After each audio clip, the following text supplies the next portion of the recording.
We here at Studio 10 are here, of course, to help you connect with the best people that can assist you in all places of your life, including enrollment. And here to really break that down is Mike, who's the executive sales leader at Health Markets Insurance Agency. How's it going? It's going fantastic. How are you? Good, good. It's always great to have you back. You do a great job kind of explaining all the changes that are happening in this world, but also how it impacts people at home and, of course, how they can get help, because there's a lot of questions. For sure. Yeah, so we're going to dive right in, because even though technically the annual enrollment period for 2025 is over, are people actually stuck with the plans that they currently have? So, that's a great question. Most people think that if they don't enroll by December 7th that they can't make any changes, and it couldn't be further from the truth. There's actually a lot of different situations where people can change coverages. It could be income-based. Could be if they have any chronic conditions. So if someone's a diabetic or they have heart issues. And if nothing else, there's always what are referred to as special enrollment periods, where if someone moves or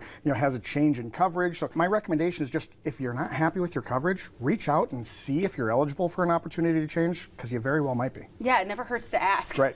And there have been a lot of major changes happening to Medicare drug plans this past year. So let's kind of talk through those changes and how they've really impacted people. Yeah, so one thing that kind of flew under the radar is, as part of the Inflation Reduction Act, there was a change to prescription drug plans, aka Part D. And what that did is that capped people's drug out-of-pocket costs at $2,000 a year, I should say, which on the surface sounds like a great thing. Right. But when you limit the out-of-pocket costs, that means the insurance companies are paying more. And so a lot of people this year had increases in their premiums that they weren't expecting, which is why I wanted to reiterate that there are situations where you can change.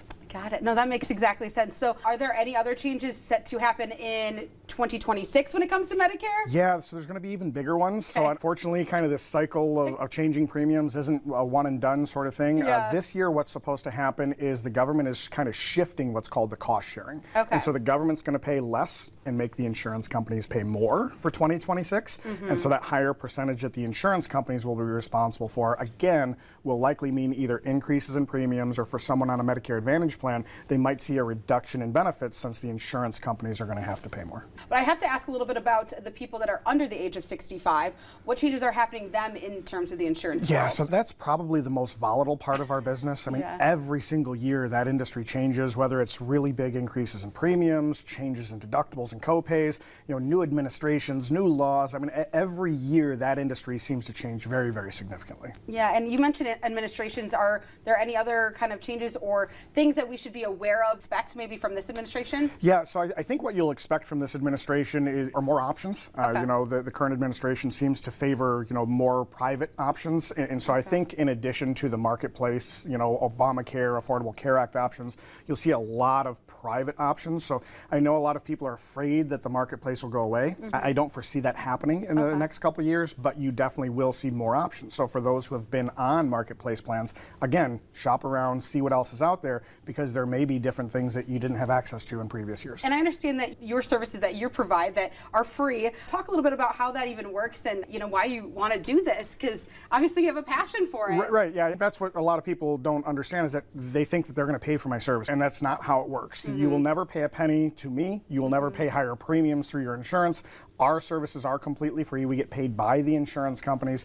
And so what that means is, rather than you having to go out and do all the investigating and legwork on your own, let us do it. Let us take all that frustration off of your plate, and we can shop the plans every year, keep you in the best plans every single year, and it's never going to cost you a dime. Yeah, and that's super helpful, because you don't even know what is out there, and knowing that someone like you and your team can cover and keep up with all these changes is the best bet. And you're easy to talk to too, because I had so many questions for you. Right. So that's been super helpful for me and your viewers. So what is the best way for people to reach you? So really two ways to reach us. Of course, one would be on the website. So that's just healthmarketsdetroit.com. Or if you want to call us directly, you can do so, 734-252-0064.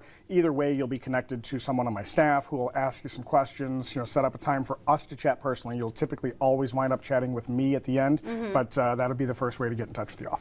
Awesome. Well, thank you so much. Always good to have you in and break down everything so there's less confusion when it comes to important things like this. Thanks so much for having me. Yes, thanks.